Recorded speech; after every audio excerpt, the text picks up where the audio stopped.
One final welcome to this morning's webinar. We're really fortunate to be joined by some great speakers this morning. We're going to explore the We Are Undefeatable campaign, look at some local stories from Age UK and from ourselves. Just to give you a flavour, so my name's Jordan Young, Partnership Manager at Think Active, and I've led on our Live Longer Better work this year, and kind of that will evolve into our active ageing work into next year. Just to kind of cover off what to expect today. We've got some amazing speakers. So like I said, we're going to cover the We Are Undefeatable campaign, and we're lucky to have Peter Dutton joining us today to talk through that. Reese will talk us through some updates from Age UK, Coventry and Warwickshire, and then Rob will talk us through some of our Think Active moving stories as well. So there will be an opportunity for questions at the end. Please do put questions in the chat. We can kind of come to those at the right time or at the end. Just a reminder, feel free to keep your cameras on, as we said, the webinar is being recorded, so if you don't want to keep your camera off, that's totally fine. Please do keep muted during the presentations, and like I said, use the chat or raise a hand to ask any questions you've got. And without further ado, I'm going to hand over to Peter to hear about We Are Undefeatables. Super, thank you very much, and good morning just about everyone. I'm just going to share my slides now, so if you could just let me know when you can see those. Super. So yeah, good morning. I'm Pete. I'm the activation manager for We're Undefeatable. So I work closely with our charity partners that you can see on the bottom of the screen there, which is a coalition of 15 charity partners who come together to develop the We're Undefeatable campaign. And we work with them both on a national and also then with local stakeholders to bring the campaign to life and to encourage others to be aware of the campaign and how they can utilize it in ways that work for them, whether that be for our target audience of people living with health conditions or for professionals who may be able to utilize our resources and the things that we have on offer. So what I'm going to talk through today is all about active aging and living longer better with We're Undefeatable. So I'm going to just quickly talk about what We're Undefeatable is, a little bit of our really hot off the press insight and research that I only got given to me at the end of last week. So you are literally the first people to hear this before the National Live Longer Better event tomorrow. And then just quickly about how you can get involved and some of our campaign resources as well. So yeah, I'm going to get cracking with this. So what is We're Undefeatable? Well, firstly, it's a movement supporting people with a range of long-term health conditions developed by 15 of the leading health and social care charities, many that you will be aware of, whether that be Parkinson's UK, Alzheimer's Society, Mind versus Arthritis, all coming together to develop what we do as a campaign so that their expertise are all fed into what we do. I'm housed at Age UK, and Age UK isn't a health condition, but what Age UK does have is it covers older people who are more likely to be living with long-term health conditions, and we've been supporting the Live Longer Better movement for a good couple of years now, in partnership with active partnerships across the country and their national team as well. And the campaign provides inspiration through real-life storytelling of the lived experiences that people living with long-term health conditions have, and then a really positive spin on how they find their way to move.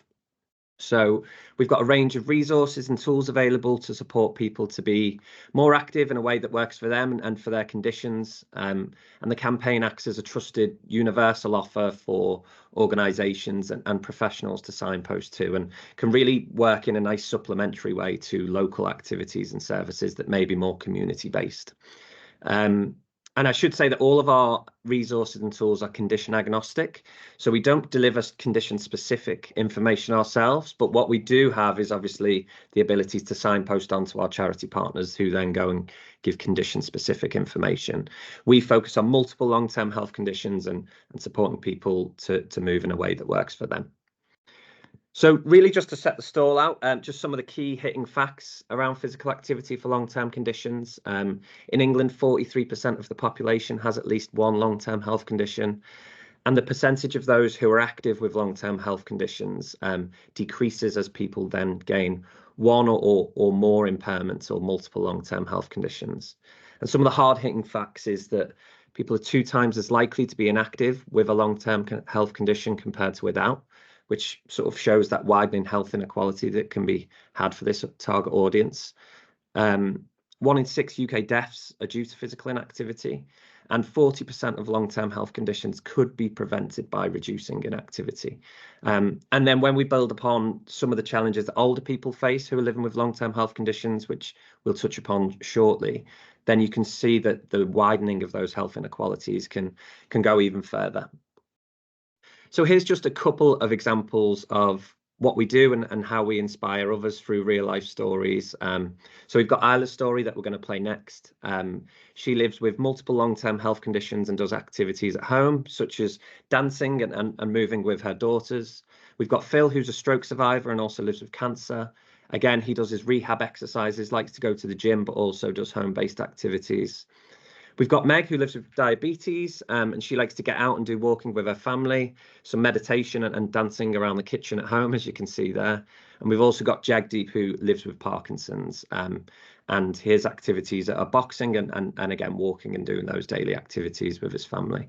And I guess there's a lot of alignment to the work that Think Active are doing here in terms of the moving stories work, that we're trying to champion those real life experiences of, I guess, from moving stories perspective from people in the area that Think Active represents. And what we aim to do is to try and encourage people to connect via their health conditions or to see people like them who are being active, because then it makes it a lot more relatable to them. So here's Isla's story. There you go. So there's just a little bit of a taster as to what we do as a campaign. I'm going to pause that before it goes on again. And Isla's story is a great one to represent that and always puts a bit of a smile on our face. And the way that we do it is really to share the challenges that people face, but then also how they can have that positive spin and how they overcome that through their physical activity.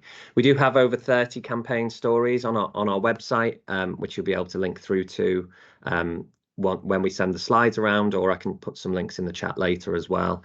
And many of those are older people living with long-term health conditions. And all of these, we have assets and resources that can be used across your channels if you're looking to align with the campaign messaging and to display positive physical activity imagery and messaging within your work too.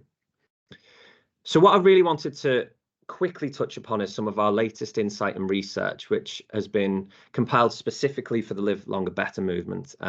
We've got our Big Talk public consultation coming out within the next month. So this is hot off the press information, and we've done a specific data cut for older people for what I'm going to present to you next. And basically, I just want to encourage people to take a look at it, to disseminate it within your networks. There's so much rich data in there that looks about the interaction with healthcare professionals and health systems, the lived experiences of people living with long-term health conditions, and so much more. And it could be something that can really align to the work that you're doing, whether that's supporting direct delivery or to support things like future funding opportunities. So please keep an eye out for that. We always send out our information via our supporters hub, which I'll talk about a little bit more later, and hopefully you'll be able to see that and come across that. So I guess the data on screen here won't be a surprise to many of you today, but what we want to highlight is how we can help to bridge the gaps in physical activity by increasing knowledge and awareness of the real lived experiences of older people living with one or multiple long-term health conditions. It's important when speaking direct to our target audience with public-facing messages that we do not focus on the inactivity stats as such, but instead the percentages of people that are already active, as this conveys a more positive message, as we've just seen with Isla's story. But what we can see is that inactivity levels do increase with age, and understanding those lived experiences could help us to bridge the gap. So what we found is that pain is the top barrier to activity for people over the age of 40 and after 60, the same in terms of pain, but then we also see that mobility issues become an increasing barrier. So just something to reflect on here and to show some of the differences between the different age groups. And again, it might not be something that's necessarily brand new news, but it's something that's worth sharing based on the latest lived experience data that we have. And in particular, the fact that the top three barriers are all to do with physical limitations and physical health and well-being, which I'll touch upon a little bit more next. So physical health is also the top motivator for being active at every age, including the prevention and management of symptoms for over 60s too. So as you can see, the top benefits and motivators for being active is help with their physical health and fitness, managing to prevent the symptoms that they may be experiencing with their health conditions. And I also highlight on there an improvement to mental well-being is less of a motivator for the older population in comparison to the others where it's ranked a little bit higher. So just again, some comparisons to share. And you can see as well on the bottom there that living longer and a better quality of life is a motivator too. So just in terms of the words of the participants who completed the consultation, so I'll just read out a couple of these. The motivators: it may lessen my tiredness and lengthen my life expectancy. It helps to keep me fit, supple, maintain stamina, up my heart rate, meet other pensioners outdoors and keep my weight in check. Whereas some of the barriers that we found that reflect what we talked about earlier is fatigue easily and limited range of movement. I tire very easily. Back and leg pain, which was one of the most reported barriers that we found.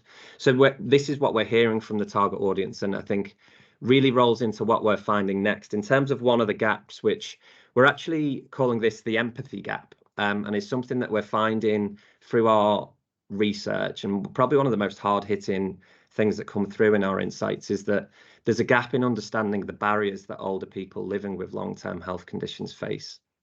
And what we're talking about there is the true lived experience. So what we looked at in our report is actually what are the top barriers to activity that healthcare professionals think are the main barriers for people living with long-term health conditions compared to what older people are actually saying and what they actually feel and think. So as you can see here on the left-hand side, we've got healthcare professionals may be perceiving things like motivation, mindset, and willpower as the biggest barrier, lack of money or cost, or lack of knowledge and information around physical activity. Whereas actually what we've just unearthed is that older people living with long-term health conditions are citing physical barriers such as pain, lack of tiredness, their energy levels, lack of energy and tiredness and fatigue, and also physical limitations as well. So there's a stark contrast between the ranking of both of these. It's really interesting to see. I've highlighted it in pink at the bottom right-hand corner. Motivation and mindset is only 8% of what people with long-term health conditions and older people with long-term health conditions are actually saying. So the quotes there, somebody says they don't believe that they can do it, whereas actually what we're hearing is that I can't use my upper limbs very well due to my stroke and arthritis. So I think this just really focuses in on the fact that we know that there's great work going into support healthcare professionals on physical activity and long-term health conditions and raising the knowledge and awareness of that. But what we really want to push through is that lived experience insight, and it's probably one of the biggest take-home messages that we found from our report. And this is looking specifically at older people from this sample. But actually what we did find is that this was across all people who completed our consultation living with long-term health conditions, regardless of age. So there is certainly some bridges to be put across those gaps for us and as a system to work towards. There's also a gap in confidence amongst family, friends and healthcare professionals that have the greatest opportunity to support older people to live longer, better as well. So the most immediate support is family, friends, but a third actually don't feel confident providing this information. So confidence seems to dip further if the person cared for has conditions such as dementia, Parkinson's, or a heart condition. And family and friends worry about making the condition worse. So again, a target audience that maybe we haven't focused on previously in terms of supporting them in their knowledge and awareness of physical activity, but it's something that as a campaign we've identified and that we'll be working towards supporting going forward. And also older people with long-term health conditions, we know trust and interact frequently with healthcare professionals based on our previous insight and research. They're the most trusted source of physical activity information for older people. But sometimes they don't necessarily discuss physical activity with older people compared to other groups. So again, there's an opportunity there for us to encourage the professionals and the people who are trusted with that physical activity information to actually go away and have those conversations with older people. So yeah, some really hard-hitting findings there. And then the final one that I wanted to touch on is just some of the top-ranked resources amongst those who are 60 plus with living with long-term health conditions. So on the right-hand side is those older people, and on the left-hand side is, I guess, our overall long-term condition sample. So what we're finding is that websites with inspiration and workout libraries, whether that be online or digital, online or non-digital, are something that people are looking for. Interestingly, things like a TV channel with lots of information and exercise come through as well. And I think also leaflets with exercises, so a little bit more of the non-digital information and resources, but again, is fairly well aligned to other age groups in this sample. So I'm aware I've only got 5 minutes left, so I'm going to try and whiz through how you can get involved with the campaign and the resources. And please take away those insights and research and think about how that aligns with the work that you do and potentially influences the programs and services that you deliver. Because when we understand the people with lived experience and what they're feeling and what their barriers are, then hopefully together we can really collectively support people to be more physically active. So there's lots of things that you can do. So first of all, sign up to our supporters hub. This is where you can get all of our assets, our research, our insights, and also to keep up to date with our latest things that are coming up. We've got a really exciting year for the campaign, so certainly want to keep in touch with. We don't bombard you with weekly emails. It's just as and when big things are happening for the campaign. Signpost older people to We're Undefeatable as a universal physical activity offer with all of our resources and tools. And again, to supplement the local services and offers that are going on in this area. Feel free to create and share We're Undefeatable themed stories of older people who are moving more and connect them in with the campaign. So I'd love to see the moving stories also connect in with We're Undefeatable too, so we can amplify that message on a national level and really show the great work that you're all doing to support older people to live longer better. We've got promotional materials such as posters and leaflets that can be taken to events or to be embedded within your communications. We've talked lots about insight and research and how you can use that, and also to champion We're Undefeatable and to encourage other professionals to be aware of our insights, resources and tools as well. So some of our resources on screen here, we've got 5 in 5, which is a mini customizable workout.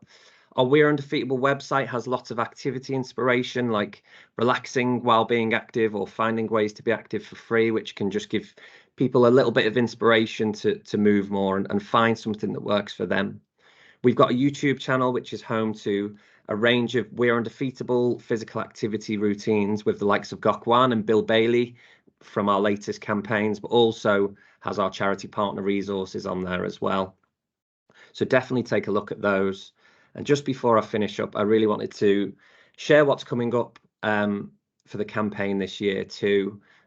So our vision is to be the go-to resource for people living with long-term health conditions to start and to stay active. And our mission to do that is to try and galvanize and enable people to enjoy the benefits of ongoing activity alongside our stakeholders, alongside our partners who are doing such great work in providing their own tools and resources, but also to supplement the local offer and the great community activities that can be going on in different spaces. So we're revamping our We're Undefeatable website, which has gone through some usability testing with people living with long-term health conditions, including older people, and we'll have a bit more of a, I guess, comprehensive user journey, and we'll direct people to things that are a little bit more tailored to them. So there'll be a bit of a wizard tool on there, which should be interesting. We are launching a We're Undefeatable app later this year. And I guess just to give you some real headline stuff at this stage, because again, this is hot off the press information. We're developing the app, working in partnership with an award-winning NHS digital certified and ORCA reviewed app partnership. and it'll be a free offer, a free solution for people living with long-term health conditions to support them. And it will give people access to virtual classes that are tailored to their personal preferences or condition-specific need. And what I also wanted to just quickly share as well is that we will have a print advertising partnership, and I guess which can show a bit of a non-digital offer for our next and upcoming spring campaign. So within that, these are visuals that aren't quite sort of confirmed yet, but the idea is that it's going to be on the puzzle pages across some of the main red top newspapers, and it's going to direct people to our 5 and 5 resource. They can even cut it out and stick it on their fridge or whatever they want to do, but we're trying to reach and get our messaging in other spaces that may be for a less digitally savvy audience as well. So some really exciting things to come up. And I guess just to finish up to say, if you sign up to the We're Undefeatable Supporters Hub, that's where you'll be kept up to date with all of that and what's to come. And we'll be releasing assets, messaging and things that can wrap around and can enable you to get it out there, and hopefully to be as a supplementary offer to the activities that you develop and that you already do and share for older people and the Live Longer Better movement. So I am just on time, which is pretty I'm sorry that I rambled through some of those. I do have some additional slides that might point you towards more stuff that we can share with you afterwards, but yeah, feel free to ask any questions or in the chat. I'd be happy to come to those. So yeah, thanks for your time. Well, thanks, Peter. I think what we'll do, if we could save, sure there are some potential questions around, if we could save those questions till the end, just conscious we could sometimes get into some really good questions and then we lose track of all time. I'm guilty of that myself. So I think what we'll do, thank you again, Peter, and then we'll come back to those questions towards the end, if that's okay. Reese, hand it over to you. Thank you very much. Can I just check that everyone can see my slides, if that's okay? Perfect. Thank you very much. So my name is Reese. I'm the Director of Services for Age UK, Coventry and Warwickshire. We're very much on the other side of this from where Peter was talking, and Peter gave some great examples there of how Age UK National and ourselves can work very closely with them to understand the data that they've got and to really get to the nitty-gritty and implement it within the services and the people that we support. At Age UK Coventry March, we've got a wide range of services, but we found that there was a real lack of awareness with activity and passive activity within those services. So we coined a phrase last year of activity by stealth amongst the services, and the idea behind that was to really encourage the services to think about how they be more active with the clients that they're supporting. So I've just gave a range of the services that we've got here. So we really cover everything from counselling, befriending. We have dementia day opportunities in Warwickshire, as well as some money management services that we deliver in Coventry. So quite widespreading, but ultimately all of them in very different ways support people to be more active. And from our point of view, with our current strategy that we're involved in, it doesn't have a strong link to physical activity, and it's certainly something we would like to embed more within future activities. But generally, what we're trying to do now is help our clients do a bit more activity than they done yesterday, and ultimately try and encourage some level of independence or increased level of independence. So I'm going to talk through some examples that we've got within the services, and I'm more than happy to welcome any questions for the specifics around them.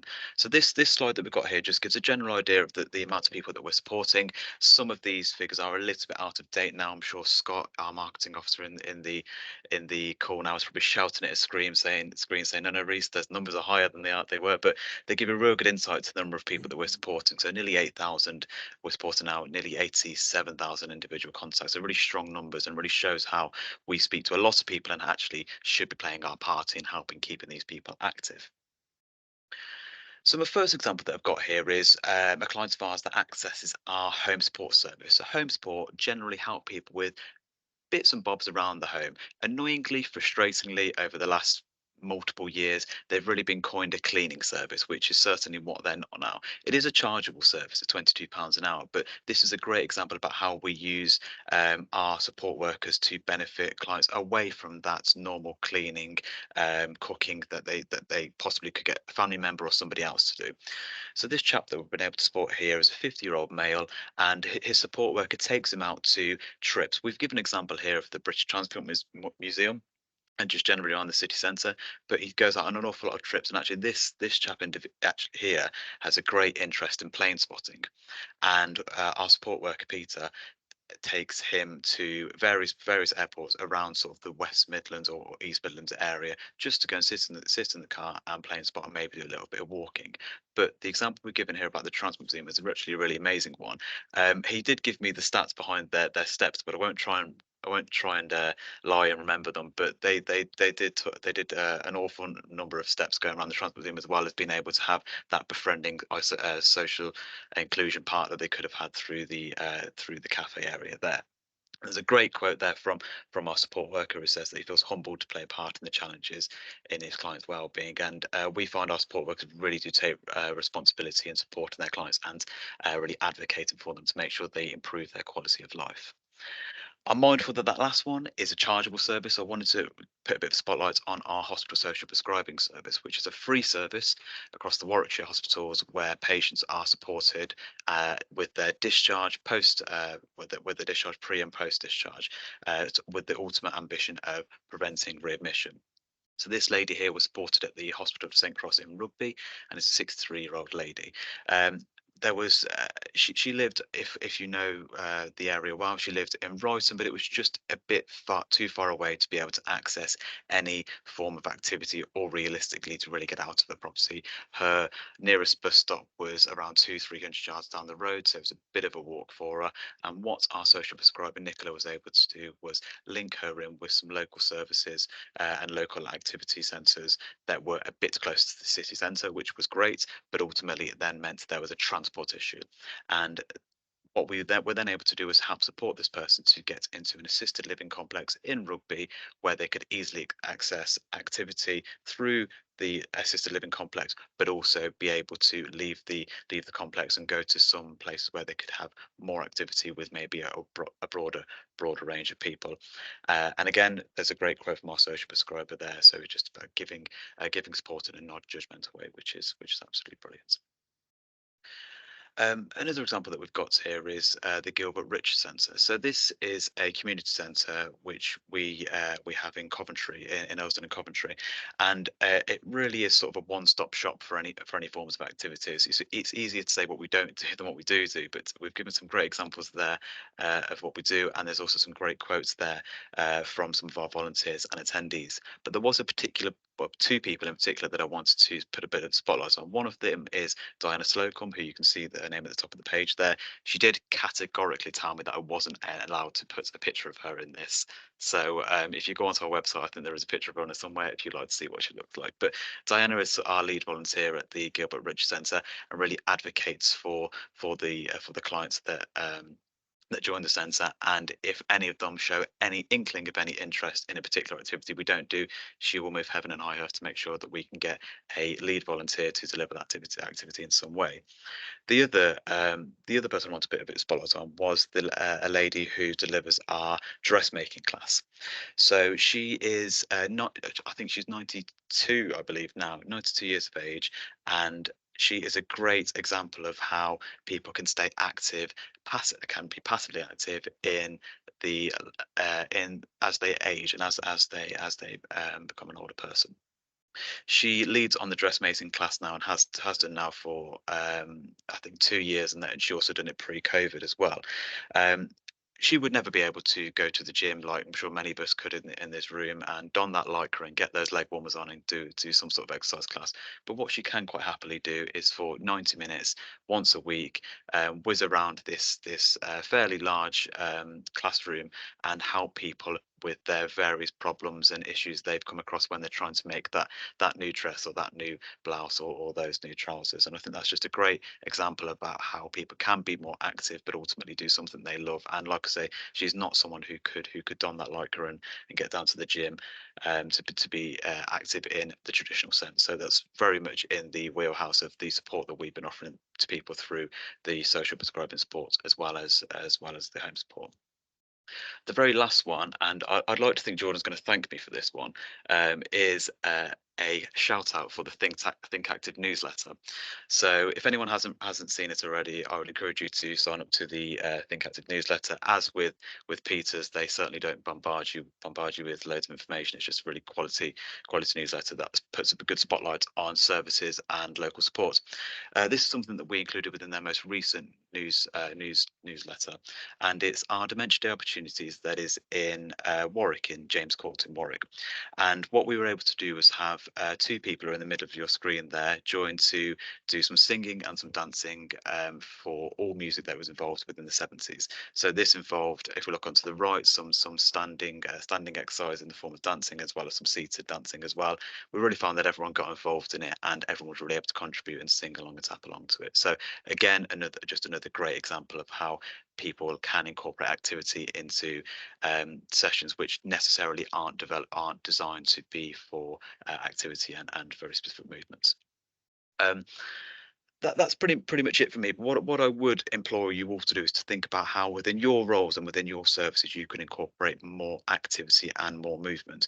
It's certainly not something that is stereotypically something that we've done within Age UK, Coventry, and Warwickshire. However, as Peter said at the very start of his presentation, supporting people as they get older with long-term conditions, inactivity very much forms a part of that. So we do see it something we have a responsibility to do, and in our upcoming strategy from 25 to 2028 we will certainly be incorporating more designs and deliberate physical activity, whether it be passive or direct, but we will certainly be including more than that. So I would encourage you to do so as well, and I'll more than happily work with any of you to try and see how you can learn from what we've done, but also share some of the learning that we've been able to develop as well.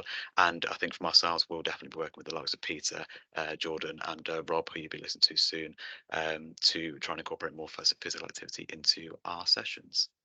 Thank you, everyone. I think now I'm passing over to Rob. Jordan. Well, yeah, thanks, Reese. And yes, I absolutely appreciate the mention for our newsletter. We'll kind of give links to that in our follow-up communication, so you'll be able to see the newsletters that have gone so far and find out about how you can access them going forward. Just as well, keeping with time, thanks again, Reese. Rob, over to you. Thank you, guys. Thank you very much. I'm just going to try and present my slides. Hopefully they'll come up. Can you see that okay? Yeah, excellent. Yeah, thank you very much to Peter and Reese. It's really good to hear about everything that you've got going on as well. So I'm going to be talking about the Moving Stories campaign that we've been working on with Think Active since about a year ago.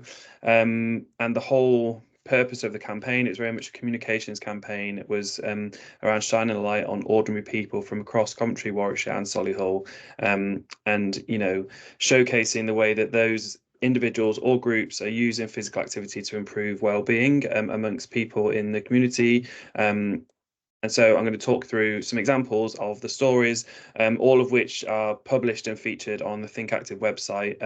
So you can go and find the full detail of the stories on there.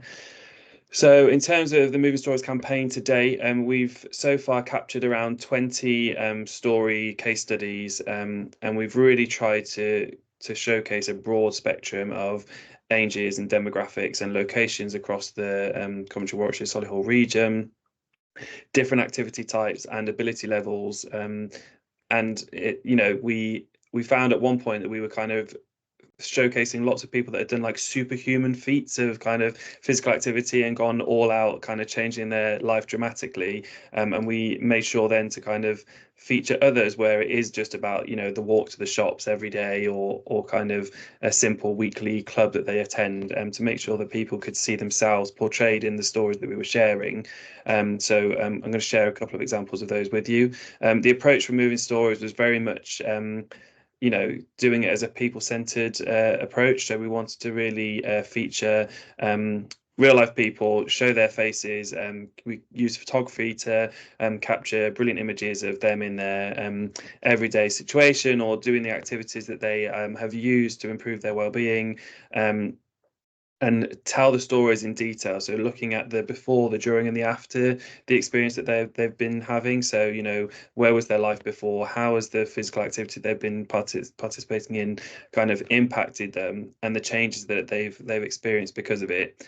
And like I said, we've used photography, so we've taken a professional photographer out with us to capture these stories. We've done in-depth interviews with them and written those stories up into long, detailed articles, which are on the Think Active website and have been shared on other channels like social media, etc. And we've also been fortunate enough to feature some of those moving stories in the local press and on the local radio and that kind of thing. And really trying to build a library or a bank of resource of, these are real people and this is the way that they have used physical activity, and trying to inspire people that you can do it too. And that's what Moving Stories has all been about so far. So just as a snapshot, this is some of the interesting moving stories that we've captured, and I think it shows that it's not just about standalone individuals in their own homes, but we've had the Dementia Active group in Nuneaton, we've had Chat Central and their walking group in Coventry, the Old Leamingtonians Hornets Rugby Club, which is an accessible rugby club in Leamington Spa, which is a really lovely example where young people and their parents come together to play touch rugby, and it's an all abilities accessible rugby team, which is absolutely fantastic. And we can see there Mike and Linda, who are actually in my badminton club that I attend on a Monday evening, and they're both in their 80s and they still play badminton every week and they still beat me every single week. So it's examples like that which is just really fantastic to see. And we try to feature people with all different kinds of additional needs and abilities and that kind of thing, and all a wide variety of activities as well. So from walking to cycling and running and rugby, like I said, archery and everything in between. So first case study I wanted to share with you was Barbara. Barbara is based in Nuneaton, and she is incredibly inspiring lady. She has been leading a walking group in Nuneaton since 2002. But actually what is incredible is that Barbara suffered quite a severe broken back injury in 2017 when she fell down the stairs and she fractured 2 of her vertebrae, and the doctors told her that she probably would never walk again. But she didn't really like the sound of that diagnosis, and so she was determined to get back to a walking group as quickly as she could. And I think within 8 months of having the accident, she was back walking with the group, and kind of just showed the determination and resilience to follow all of the guidelines in terms of rehabilitation and physio. And now 2024, she's still there, she's still leading the group, she's still inspiring other people in her kind of age demographic as well to get involved. She leads a group which in her words is kind of accessible and open to everyone, so they deliberately do it at the Pingles athletics track because it's a flat level surface and it's very safe and comfortable. There are handrails if people need to hold on, and she said sometimes people will come and they'll just do 1 lap of the athletics track and that's okay, and some people might do 20, but it's all about just being there and sharing that experience of kind of a light touch, low impact way to be more active.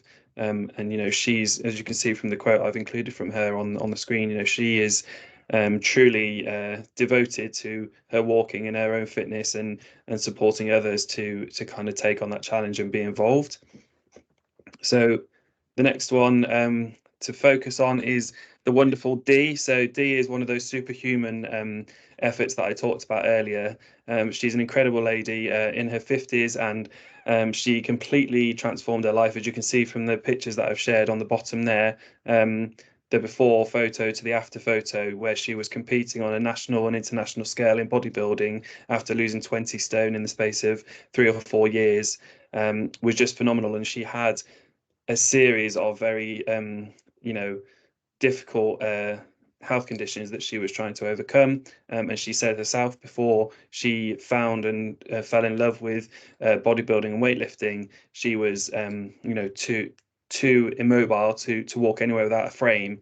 And then flash forward, and she's actually, I think she placed second in the competition that she did in bodybuilding in that second photo on the slide. So it really was kind of an incredible story. And it doesn't end, because we've kept in touch with Dee over the last kind of 6-7 months, and we know that she is still kind of fighting with the conditions of her health, and still battling to stay active and go to her training sessions and things like that. And where at one point she was doing 5-6 days a week of training, now I think she's managing it 2, 3, 4 times a week, and still kind of really working hard at keeping active and doing the best that she can. And she's such a passionate individual, and kind of meeting her and photographing her and getting her interviewed on the radio and stuff was just brilliant, because she's so infectious with the way that she talks about the challenges that she had, you know, and the work that she put in to achieve the goals that she did, which is just fantastic. And then finally, the lovely Anne. So we met Anne in Coventry as part of the Chat Central walking group, which is a group and activity run by Voluntary Action Coventry. Excuse me. And Anne has lived in Coventry for the majority of her life, and she said that she loves going to the walking group because not only does it mean she gets to meet new people and get out of the house on a weekly basis, but she's discovering new parts of the city that she's not been to before, even after 60 years of being a resident in Coventry. And again, she's just one of those ladies that's got such a passion and an enthusiasm for life and staying active. And, you know, as in the quote, you know, the fact that she says that she makes sure she walks everywhere every day. She tries to do 3 or 4 miles every day. She always goes the long way round to get to the shops, and she makes sure that she only buys what she needs for that day from the shop, so that she hasn't got an excuse to not go out and get active. She's just such a great example of the little things that you can do just to be a bit more mobile and to keep active in your later life and that kind of thing. So, you know, all of these moving story candidates, they're all individuals, they're all groups where they're really shining examples of what is possible and what you can do.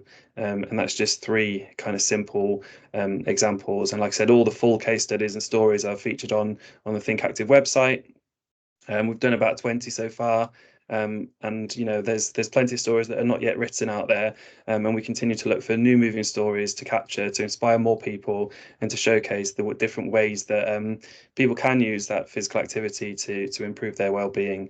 And we just absolutely love it. It's been a privilege for my role to be able to speak to all of these individuals and go out and meet with them and photograph them and video them and see how warm and friendly and how much they love what they do and enjoy sharing their experiences with other people as well.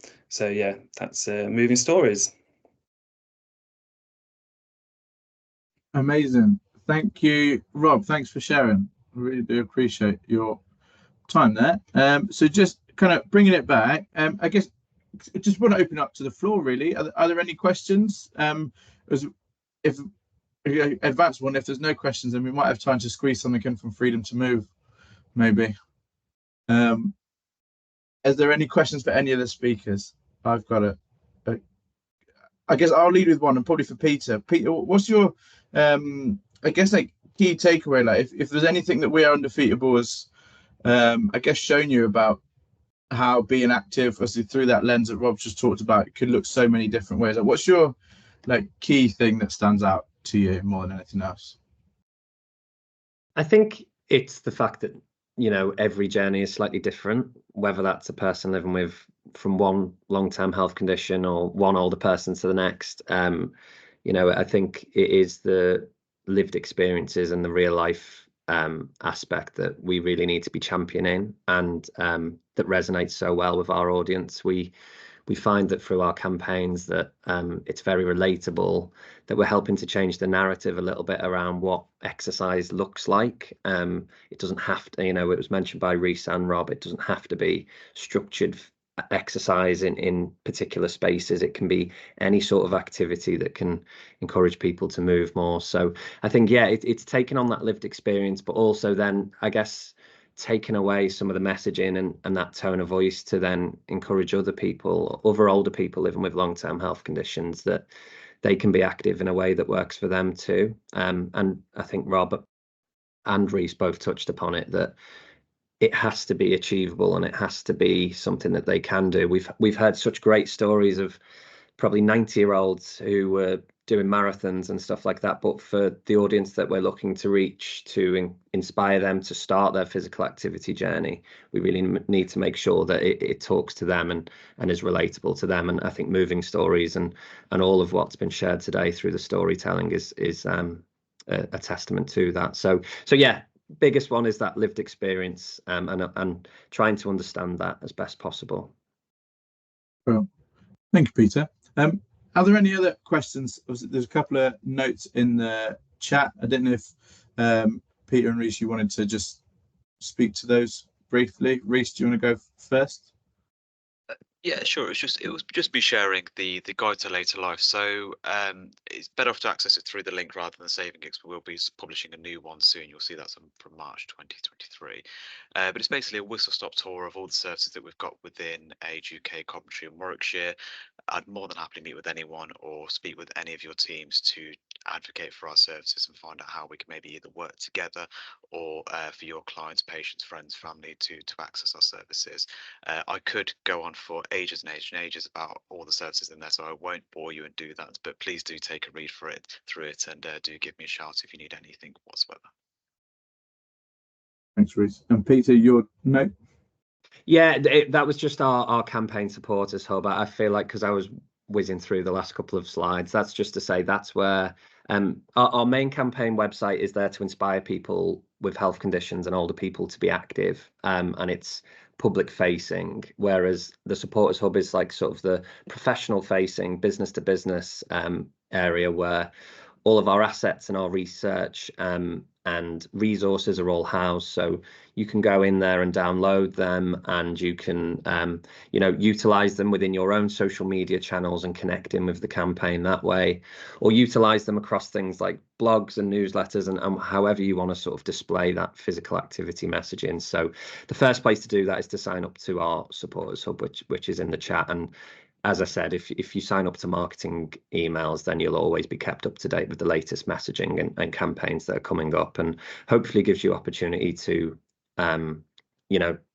promote those locally and within this area. And I think that's the really key thing that was great to see from Moving Stories and what Reece talked through, is that we are a national campaign, and it's hard for us to link through to every single activity in every community across England. But what we can do by utilising the campaign locally is then to link it to those local services and activities that are doing such fantastic work and encouraging people to be active. There's no one size fits all, and giving people a suite of options and opportunities is a great way for us to sort of do that as a system. Well, thanks, Peter.